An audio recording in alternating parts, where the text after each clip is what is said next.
And actually what I found is that, in being able to communicate my truth, it's often and most of the time not as scary as I'm making it out to be. And in doing so, what I'm doing is just gently expanding one step at a time, my comfort zone of being with those uncomfortable conversations and of speaking my truth. Hey, I'm Tanya Wilkinson, and this is Death on the Daily, bringing the conversation about death out of the shadows and into the mainstream. Because along with birth and change, if there's one thing that's going to happen to us all, then death is it. And we're going to explore how death actually shows up for us on the daily in a multitude of ways, and how when we allow ourselves to accept and to be with death, how it can teach us a whole heap about how to live this life well. If my hypothyroid autoimmune could speak, what would it say? If my body had I was about to say, if my body had a mouth, what would it say? I have a mouth. If the part of my body that is often shouting and I'm not listening to it, if that part had a mouth that would speak those words out loud, what would it say? And in today's episode, we're diving in right here because kind of, as was insinuated in that little dialogue between my body and my mouth, our body is always speaking to us. Our body is always giving us feedback. But unfortunately, the reality is that for a lot of us in this fast-paced modern life, we just don't listen to it. And part of that as well is actually, we've really moved up into our mind. And what that's done is that's disconnected us from our body, from that intuitive wisdom that's flowing, including when our body is throwing up all of those red flags and saying, stop, we need to rest, or we need hydration, or we need whatever it might be. We've really, really disconnected. And so in today's episode, I'm going to be giving the microphone to my body, and specifically from the perspective of my hypothyroid journey that I've been journeying on since, before 2021, but in 2021, I was diagnosed with it. And actually before 2021, I was definitely ignoring every single symptom of it. So in 2021, I unfortunately went through a miscarriage. This was while I was working in Formula One. It was really, really fast paced, lots of business travel and sort of just a very unboundaried, and that was on me, always on way of being. And after going through the miscarriage, I went and had some blood tests just to check, is everything okay? Is there anything underlying that I just don't know about? Because on the surface, when I looked in the mirror, hey, I look healthy. But actually what that revealed is that I have hypothyroid, which is an underactive thyroid. And in my journey beyond that, there was a lot of changes that had to be made, because actually hypothyroid is exacerbated through stress, through lack of sleep, through diet, through many, many other things. And so I went on a journey of really understanding what is a life in which I, in body, in mind, in spirit, can truly thrive. And step by step, I've been walking that path. And I also walked that path with a lot of patience because, it takes time for us to heal. I think we're so used to popping a pill, and don't get me wrong, I pop those pills every single day to support my hypothyroid. But by way of the lifestyle, I've been really, really patient and rooting into the practice of patience to understand that actually it's going to take time for my body and all of the inflammation that was in my body as a result of me being unboundaried, stretching way beyond the energy that I had to give for basically the whole of my 14-year corporate career, as well as, I'd say, definitely going all the way back into school. And today's conversation is really inspired by my recent chat with Jack Lawrence, also known as Culture Force, who is a content creator who's grown a significant audience and community on TikTok, on Instagram, and YouTube as well. And what I didn't know before our conversation was actually that the spark for Jack becoming Culture Force and creating really significant success was his POTS diagnosis and how he sort of navigated that. And it sent him off on a sort of, an unorthodox path versus the path of university into more traditional job that he may well have gone on had it not been for this diagnosis and him having to find a completely different way of being and working where he could really honor himself and his body. So if you haven't checked out that episode, go check it out. And while you're there, if you don't mind, just hit the subscribe button. It really, really helps me to grow this podcast and get Death on the Daily out to more people. So I hold a big belief, and actually this has really come through since my hypothyroid diagnosis, that one of the most powerful things that we can do is to reconnect deeply to our body and to that intuitive wisdom that flows through us each day. So in the spirit of this, and in the spirit of me sitting with myself and really connecting in, I wanted to share the 5 things that my autoimmune, hypothyroid, and body are speaking to me. So firstly, we've got slow down. Now, this has been a really, really big journey for me. You know, I went from a past life of always on, and that's not just through work, but a hell of a lot of work. It was business travel. It was in the gym. I used to be in the gym every single day without fail by 6:30 a.m. Every single, well, I say every single day, not on the weekends, but actually, you know, even throughout the majority of my 20s, I would be in the gym 7 days a week. And when I could, I would literally be doing 2-hour workouts. And you know, there's a really fast-paced, always-on, jam-packed life, you know, also including in the social side of things, including me packing every single minute with social scrolling or, you know, reading something or doing some online shopping or whatever it was. It was just wall-to-wall noise.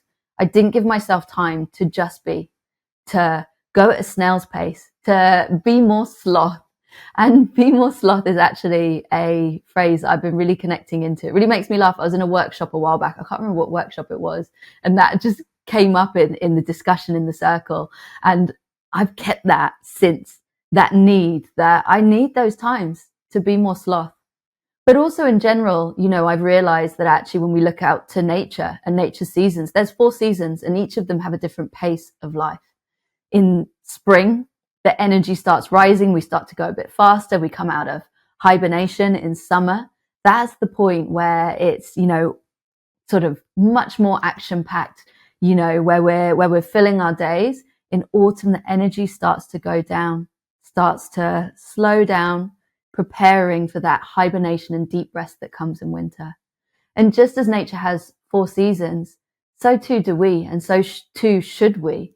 You know, and when we look at, for example, you know, for any of us who menstruate, you know, we've got 4 distinct parts of our monthly cycle, as well as for anyone, you know, just in life in general, we cannot sustain ourselves at that perpetual summer mode.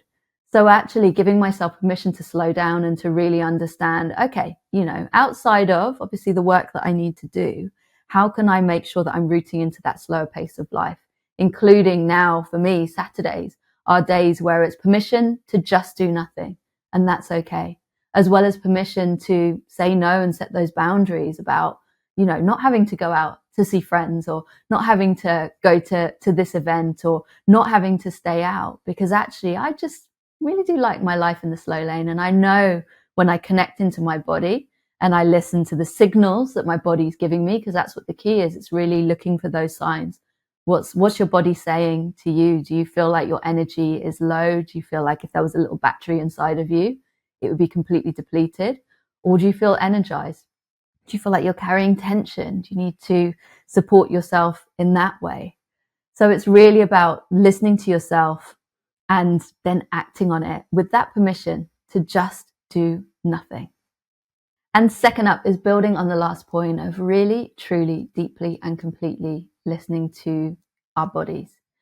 And this is a really, really important one because, you know, we are very much disconnected from a lot of signs that are telling us something isn't right, something isn't in balance in our bodies.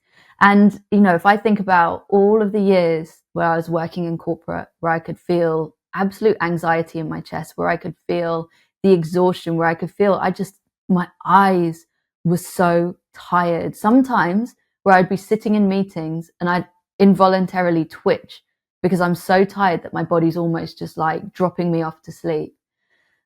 And how many of these signs, both, in the extreme as well as in the subtle, do we ignore? But also I want to root into, the symptoms that also show that we are unwell, that we need to be able to take a break, to step away from work with the leave that we are absolutely justified in asking for. And if I think about, for example, myself in the whole of my corporate career, typically any year, I would take at most like 1 or 2 days off of sick leave, which now that I think about it is absolutely ridiculous, because I also think about the amount of times that I dragged myself into the office when I was clearly unwell and also clearly infecting all of those around me. And equally, where my colleagues and dear friends in the companies that I worked in would do exactly the same, feeling that pressure. I have to be here. I can't step away from this. So actually what the lesson the lesson that I learned really was I need to listen to my body and I need to take action on that, including pushing the absolute stop button on anything in work or anything in social and everything else when I just need to retreat to my bed, to have a rest, to nourish my body and giving my body exactly what it needs. And in listening to our body, one of the keys here is really allowing time for you to just sit and be with yourself in silence. Again, if we're constantly scrolling, if we're filling up our days with wall-to-wall noise, we don't allow that space for that intuitive wisdom of our body to flow through and it's always speaking, but to really be heard. So one of the practices that you can do, and I do this every single morning, is I just say to my body, I'm listening. I'm listening. What do I need to do to honor myself today? And third up, we've got speak your truth. And this one really, really hits deep with me because actually I've really been thinking about specifically my hypothyroid, and obviously it's rooted here, it's in my throat. And actually how this autoimmune is, I'm pretty much certain, also rooted in me not truly speaking my truth. And I want to bring an expert in to explain what I mean here a lot better than I can do. And actually, I want to root into Dr. Gabor Mate's wisdom here, because this was really the spark that got me thinking about how I'm really blocked here and about my journey to open up my throat chakra to allow that energy center to really, truly flow through me being able to truly express myself and how I'm really, really feeling. So here we have Dr. Gabor Mate on Mel Robbins' podcast. It's an episode that I will link in the show notes. I definitely recommend that you go and check it out. And let's just watch this wisdom together. 80% of autoimmune disease, which are diseases where the immune system attacks the body that it's supposed to protect, 80% of them happen to women. Why? I knew people before they got sick, and I knew them in the context of their families of origin. And these people had 4 significant characteristics. One is they tended to put other people's emotional needs ahead of their own. Number 2, they tended to identify with duty, role, and responsibility rather than the needs of the self. Number 3, they tended to be very nice, which means they repressed healthy anger. And number 4, these people tended to believe that they're responsible for other people feel. So that clip says it all. And actually, when I really root into myself, I absolutely am. If I tick off all of those significant characteristics, I definitely put others' emotional needs above my own. I definitely identify with those roles of duty and responsibility. For me, we don't have our earthside children yet, but, even when I look into me putting the needs and that responsibility of my work, particularly when I worked in corporate, above myself, ignoring everything that my body was telling me that actually I need this, I need to rest, I need to be hydrated, I need to be making sure that I'm eating well and on time, being nice all of the time. That is so me. I am definitely that person. I sometimes say I'm a recovering people pleaser, and then sometimes I'm like, I'm still very much a people pleaser. It's a work in progress, but within that, I definitely repress when I'm frustrated, when I'm angry, when I'm upset. I just punch all of those emotions down. When it comes to being responsible for how other people feel, and that belief of not wanting to disappoint anyone. That is always front and center in me. I never want to upset or disappoint anyone. And as a result, it's that thing where you can definitely, I'd say put your hand up, like this video if you can relate to this, that bending over backwards in order to make sure that someone else is okay at the absolute detriment and depletion of ourselves. And so for me, a really big one is, speaking my truth and really connecting into what are the difficult conversations that I need to have that I'm avoiding. What needs to be said that is just getting caught, stuck here in my throat. And that's something that I always ask myself. And actually, I take cues from my body. So I connect in because I can feel, when I get frustrated, I feel it in my stomach. When I'm anxious, I feel it in my chest. When I am angry, I feel it burning literally through my body. So, I try to, and I'm not saying I'm perfect. There's many, many times when I sort of miss those little signals or big signals. But actually what I try to do is if I feel, yeah, I'm frustrated, what am I not saying? What's that unsaid? And how can I find that courage to speak my truth? And actually what I found is that, in being able to communicate my truth, it's often, and most of the time, not as scary as I'm making it out to be. And in doing so, what I'm doing is just gently expanding one step at a time, my comfort zone of being with those uncomfortable conversations and of speaking my truth. And it's really, really interesting as well, as I look at my hypothyroid journey and as I continue to heal from it, there's been a huge amount of healing that came through lifestyle and changes to that and my diet as well. And I'm not going to give any of that advice specifically around diet out there. I would say if you've got hypothyroid and you want to explore this, please go find an expert who, I'm sure there's lots of sort of nutritionists and other people on YouTube or wherever that will be able to give you guidance there. I mean, for me, I have cut out most dairy, I've cut out gluten, I've cut out refined sugars, but beyond that, I don't really want to give any more lifestyle advice. But what I will say is that for me, part of when I'm monitoring my thyroid levels, I have definitely seen a shift as well in me and my journey of just speaking my truth. And it's really, really interesting that actually, particularly this year, where I've really felt a lot of personal growth in that space, and I felt so much freer as a result of it, that actually my thyroid levels have never, ever been better. And I've been working on the diet and I've been pretty consistent in that since 2021. So when I look at it, I don't know, but I suspect that actually there is a knock-on impact of me actually there, truly and completely finding that empowerment, again, not always, but to much more speak my truth. And so fourth up is don't sweat the small stuff. This is something that I get a constant reminder from my body because actually I really, really feel how, that email that I sent that I accidentally CC'd someone in that I actually did just before Christmas. It's not that deep.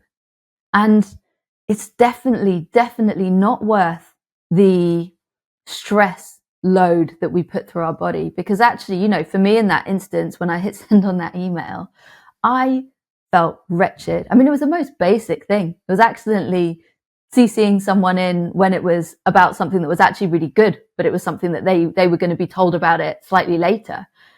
But my body went into so much stress overload that it was almost as if like I was, I don't know, being stalked by a tiger or something. It was just so overblown. And so it's not to say that we won't have those responses, but actually if we can bring awareness to those responses and then make our choice. So for me in that moment, my choice was my body's gone into, completely overblown stress response. I brought awareness to it with compassion, didn't beat myself up about it. But what I did was I said, hey, I need to go and do some yoga. I need to get my aromatherapy, my lavender oils on the diffuser. I need to, nourish myself, step away and have a lovely cup of cocoa, sit outside, reconnect to nature and reconnect into my body and do everything that my body needs in order to soothe it. And actually what I found is the more that I bring awareness into those small things that we sweat and being able to really integrate on those lessons afterwards, to be able to say, particularly, have that conversation with my mind to say, see, it's not that bad. It's not that deep. It definitely wasn't worth that level of stress. I can see and I can feel how that's just helping me to unpick those habits and patterns where actually, again, that people pleaser side, or not wanting to disappoint someone, or not wanting to make a mistake, that fear of failure, I can slowly, brick by brick, take down those walls that I've built around myself of all of those fears and beliefs and replace them with new patterns of behavior. So what I say to you on this one is, you can join me in just bringing this gentle awareness into every day. When you feel like you're having a really big stress response, feel it in your body, and then just ask yourself, what is it that's triggering this stress? And from that point onwards, start to make those conscious choices. And fifth up, we've got be ready to let things go. So this is a really, really big one for me, because actually that was exactly what I had to do after my diagnosis. There were many things that I let go. There was my career in Formula One. I made a decision that actually looking at the impact of just how I was working and, even being in the office 5 days a week and starting to look at really personal choices and what I did and what I didn't want, I made a real decision that actually, no, I want to choose a different path. I want to work for myself, and I'm not saying that that's the path that everyone is going to take or going to be able to take. So actually, it might be, what are the choices can I make to be able to get to bed earlier, to be able to make sure that I'm switching off from work on time and not sort of stretching and doing unpaid overtime? What are the boundaries that I need to put in? But with that, there will be things that you might need to let go of. And so other ones on the lifestyle side for me were, I used to be an absolute gym bunny. I used to love doing my weights. I used to love specifically Muay Thai as well. My husband, Jordan, he is a Muay Thai trainer.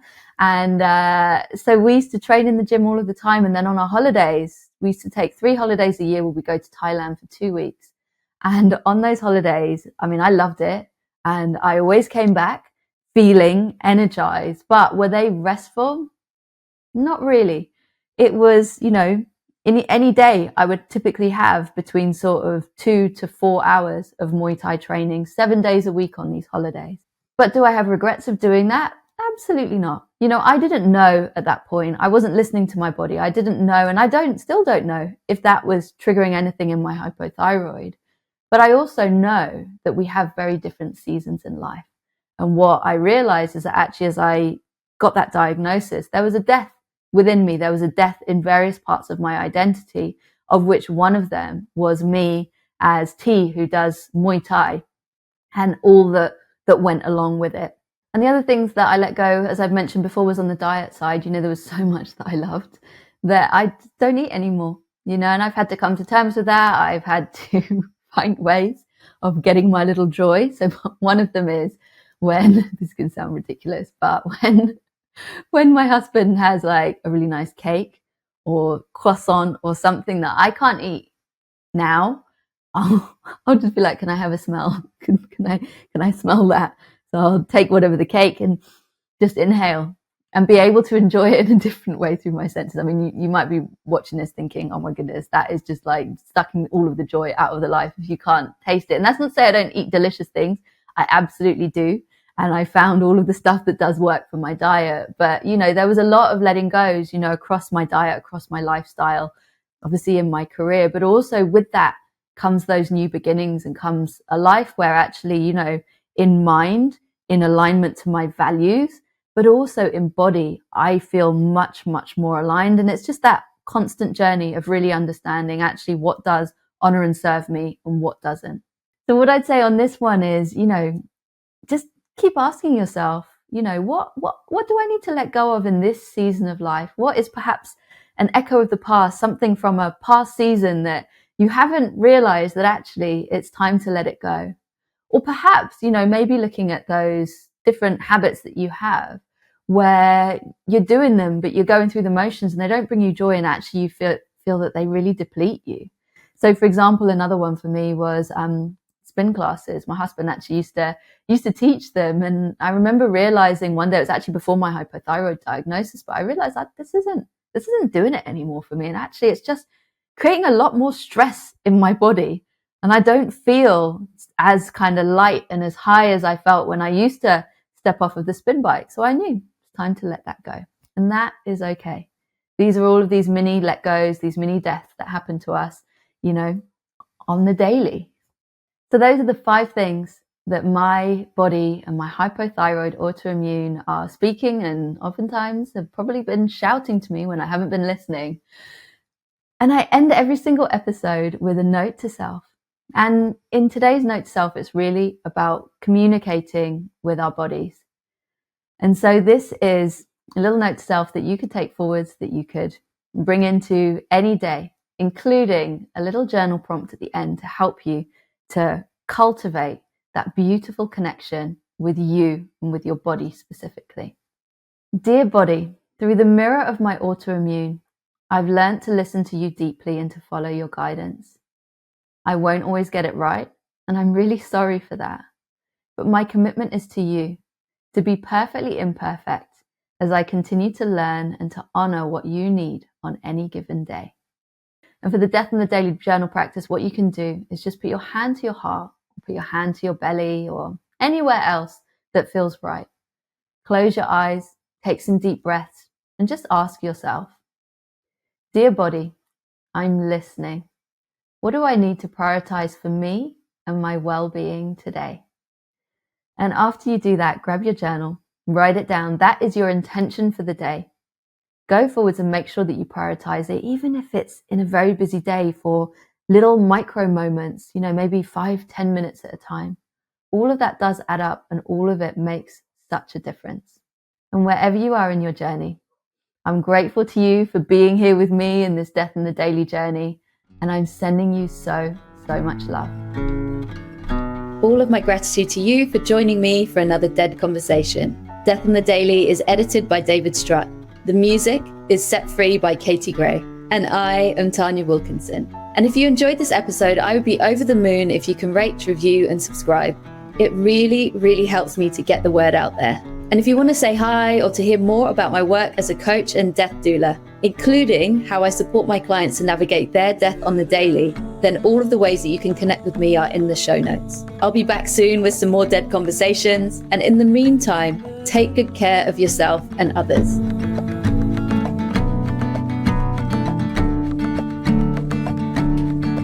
There's a cold fire, there's a crossfire, and there's something inside,